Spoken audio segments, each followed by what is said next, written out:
Welcome back to On the Hook. I'm Dylan, and today we're cooking this South Carolina scamp grouper. We're gonna make it into a nice sandwich with a Brussels sprout slaw filled with red peppers and carrots, lime juice, a little bit of mayo. It's gonna be really fresh, really light, and perfect for those warm summer days just ahead. Hi, I'm Dylan Foster, and I love seafood.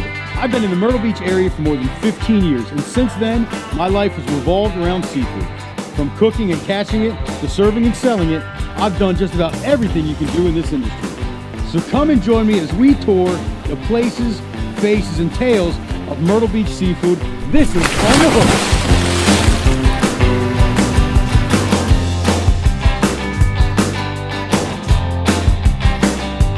Hook. Today, we're cooking this South Carolina scamp grouper. First though, we need to take this grouper and get it off the bone and portion it. So to do that, we're gonna take our fillet knife and bring it right underneath of these rib bones here, just like that, and then slowly work that knife out, revealing these rib bones. We're gonna come down here and cut through here, on this side of the bones. And there you go. That is the rib bones and the pin bones of that South Carolina scamp grouper out of the fillet. Now everything else that we have is ready for your table.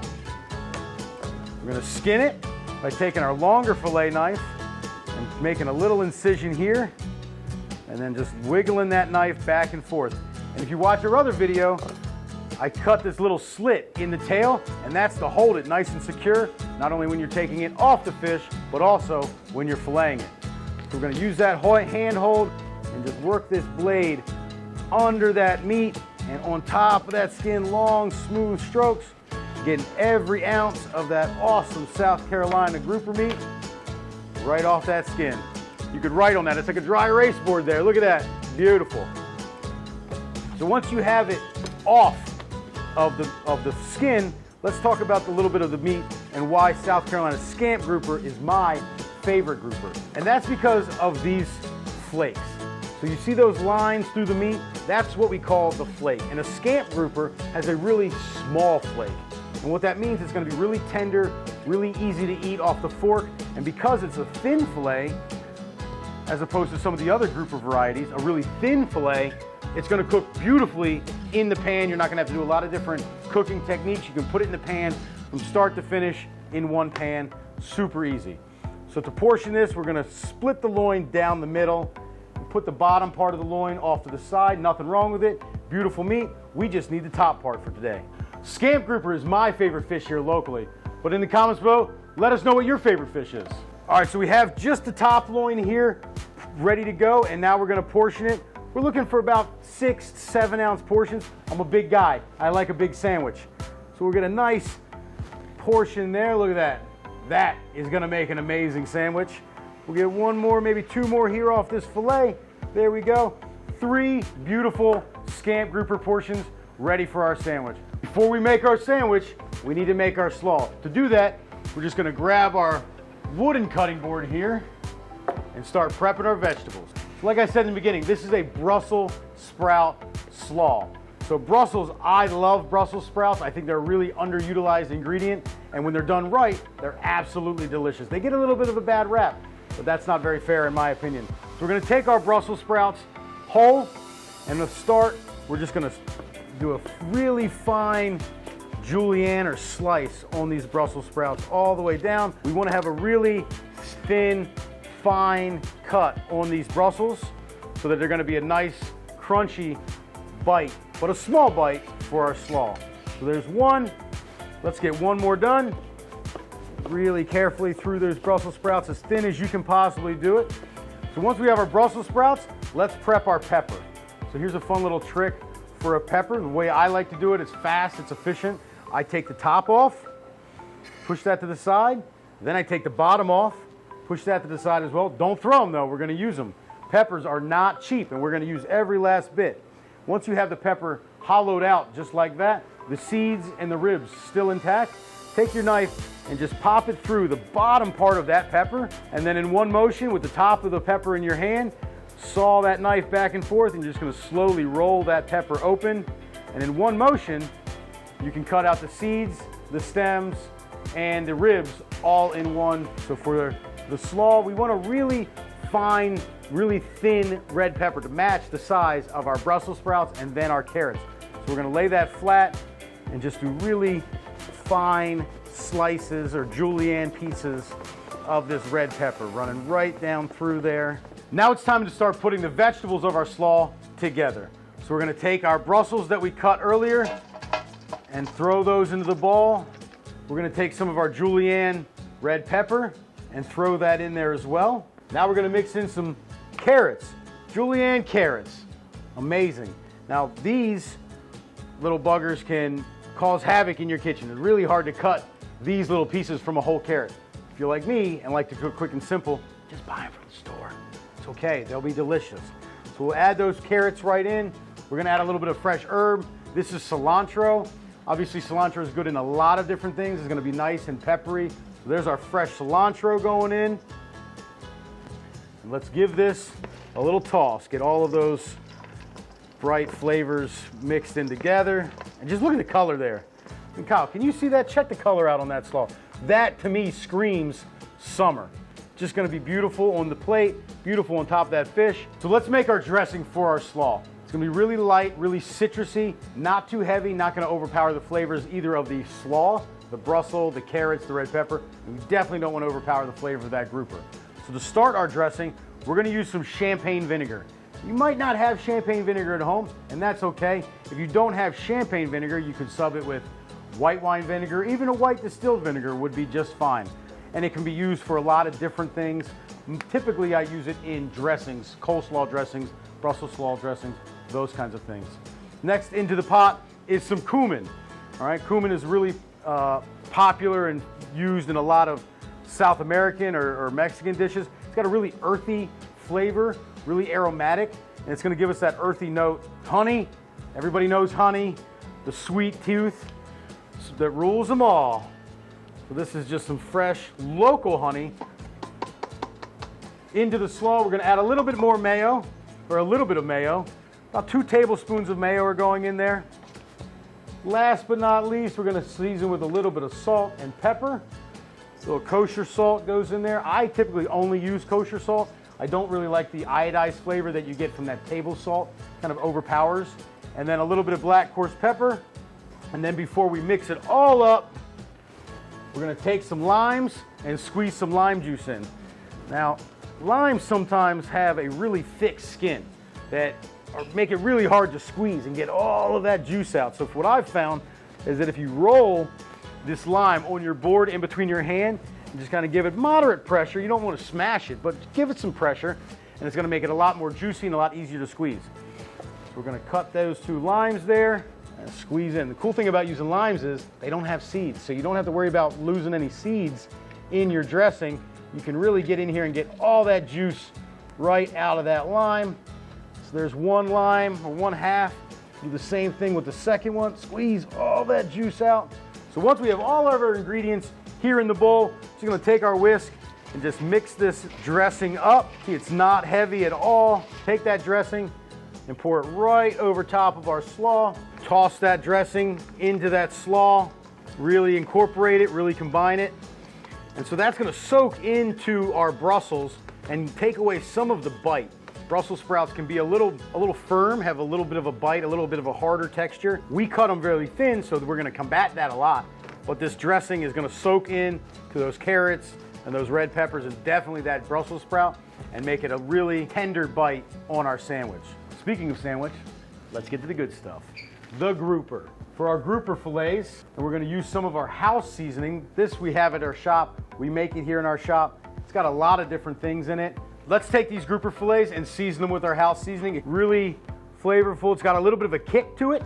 We got a little bit of cayenne pepper in there, dried herbs, salt and pepper, obviously, garlic powder, onion powder.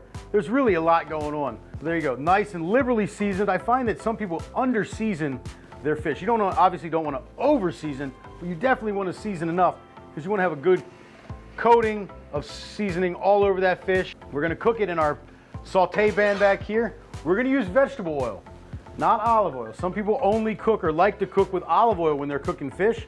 For me, vegetable oil is the way to go. And there's a couple of reasons why I say that. Vegetable oil has a much higher smoke point than olive oil does. So it's going to heat up better. It's not going to lose its viscosity or its oily consistency. And it's not going to allow your food to stick to that pan. People ask me all the time, Chef, how do I keep my fish from sticking? I'm trying to cook fish at home and it's always sticking in the pan. And I tell them, stop cooking with olive oil. So now that we have our vegetable oil nice and hot in the pan, it's time to saute our grouper fillets. Now when you're looking for a hot oil, you can watch it. It has a kind of a ripple to it. It might start to smoke as well. That's definitely hot enough. But really what you want to listen for is the sizzle. Ready? You hear that? You want a really high-pitched, really aggressive, that's when you know it's hot enough. So into the pan, the presentation side or this curved side of the fillet, that's what I like to use first. So that's going in the pan 1, and that's going into the pan 2. And we're gonna give it a little shake here to make sure that that oil is nice and coated in between those fillets, and we're not gonna get stuck to our pan. So while that's cooking, let's go ahead and talk about our rolls. So for this sandwich, we're gonna use a brioche roll. A really nice, buttery, brioche rolls are really light. Brioche bread in general, very light. It's from all the butter that is in there, but it really needs to be toasted. We gotta toast it because of all that butter. When it's not warm, it gets a little dry and a little chalky. So we're gonna warm it up here on our grill pan. We got 2 sandwiches, one for me and one for you. So we'll grill our bread. It's gonna give it a little nice grill mark, some char. Visually it'll be nice. Flavor-wise it'll be nice. So our fillets are nice, getting a nice sear on them. Let's check it out and see what we can see on the underside. I don't think they're quite there yet, but I'll give you a little sneak peek. Peek in there, look at that golden brown color. Look at that. Nice crust. Check this one out. Oh boy, look at that. Beautiful golden brown. Not quite where I want them to be. We're gonna add a little bit more crust on that fillet. While we're finishing our fillets, our bread get nice and toasted here. You see that little bit of smoke coming off a grill pan? Check that out. Nice caramelization, nice char. Oh man, that's beautiful. So as this grouper is cooking, that heat is really caramelizing and giving that outer texture, really nice crunch that we're gonna love. And the cool thing about cooking fish is that you can watch it cook from all the way up. So you can see it nice and golden brown there on the bottom. Flip that over, careful not to splatter. Look at that golden brown. Oh boy. Oh boy, look at that. We're just gonna let that finish cooking here in our pan. Turn down our heat just a tad. We don't want to burn it. And let's get ready for plating. So as this grouper fillet is finishing in the pan, we're almost there. So now it's time to get plating. So on the bottom of our bread, we first off are gonna have our buttery, toasted brioche roll that is gonna be nice and soft and sweet and delicious. On the bottom of that, let's add a little bit of avocado. If any of you are out there from California, comment below. I'd love to know your avocado stories because these bad boys might come in from your backyard. So to cut this thing, we're gonna start at the top and bring our knife all the way down to the pit. It's got a big pit in the center, as you probably know. And then we're gonna walk that avocado in a circle all the way around until we connect the dots. You give it a little wiggle, and then it comes in. Look at that, that is a beautiful avocado. Sometimes you don't know exactly how beautiful they're gonna be until you open it up, and that is a nice avocado. I'm gonna take the pit out using this method. Now this is where people really can get dangerous and can get hurt cutting avocados out. That pit gets stuck in there and you can cut yourself pretty badly if you don't do it the right way. So for me, I just take my knife and I tap it right down into that pit, nice and secure, and then I grab the avocado itself and give it a little twist to freeing up that seed. And then, instead of pulling that seed off, which it gets really slippery, you can see the avocado and the fat still left on that, it gets really slippery. And if you try to pull that off, you could slip and cut your hand pretty badly. So I just like to use my thumb and just carefully pop it right off. That way, the avocado seed leaves and we're not gonna get cut. To clean that out, use a spoon, any spoon you got will work. Start peeling that avocado meat away from its skin, and you'll have a nice, clean avocado half right there. We'll do the same thing on this one, rinse and repeat. Spoon in, work it around, freeing that avocado meat off of that skin, and there you go. Beautifully cleaned avocado skins and a beautiful clean half of avocado. Pull those to the side. Let's check our fish. I think we're ready. Let's check on our fish. Oh yeah, beautiful crust both on the top and the bottom. If you get in here real nice and tight, you can see actually into the filet itself. You can see that it's nice and cooked all the way down through. Not overcooked. People overcook fish way too much. We don't want to overcook it. We just want to just finish, just to the finish line where it's going to be nice and opaque, but still nice and juicy. So for our avocados, really simple thin slices here. A really sharp knife works really well. Let's get these avocados sliced up just like that. Now we'll do this one all the way down through, all the way. Nice, beautiful avocado slices. Let's take our rolls, 1 and then 2. Here we go. On the bottom of our bread, let's add some of this slaw. It's gonna be really nice on the bottom. As you bite into the sandwich, you're gonna have a nice crunch as well as the tanginess initially from the slaw before you get into the grouper and the meat of the sandwich. So we're just gonna put some of this slaw right down there on that bread. I like a lot of slaw, so we're gonna go a little heavy. It's gonna be nice and citrusy, creamy with that mayo, but still have a nice bite from those red peppers and that Brussels sprout, as well as those carrots. Fillets go right on top of that. Start with one, swing it around. 1 fillet down. That's a sandwich. 2 fillets down. Swing it over. Beautiful. Look at the crust. Look at the color and the caramelization on that. I mean, I wish you guys could smell this at home because that smells just as good as it's going to taste, we think. On top, let's take some of our avocado here. Because we sliced it nice and thin, we can get a little artsy with it, kind of fan it out and lay that avocado right there on top, because we know you eat with your eyes before you eat with your mouth, and we want it to look just as good as it's going to taste. So there you go. We'll fan those avocado out like that. All right, so this sandwich is ready for the plate. Set that there. Our nice grilled brioche roll on the side, and that, my friends, is what I call an amazing South Carolina Scamp grouper sandwich with a nice, crispy, citrusy Brussels slaw, topped with some rich avocado, and I can't wait to taste it.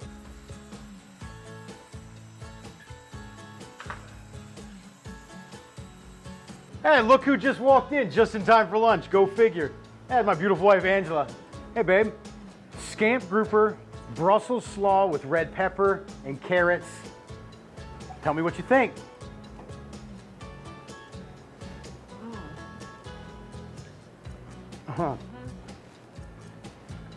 So initially, the butteriness of the bread. That's what you get instantly. The crunchiness, the citrus of the slaw. Just the absolute decadence of that grouper. And then on top of all of that, you finish it with some creamy avocado. That, my friends, is a sandwich. Don't forget, like and subscribe so you can check us out on next week's On the Hook with Dylan, where we check out the places, faces, and tales of Myrtle Beach seafood. See you guys. Beach easy.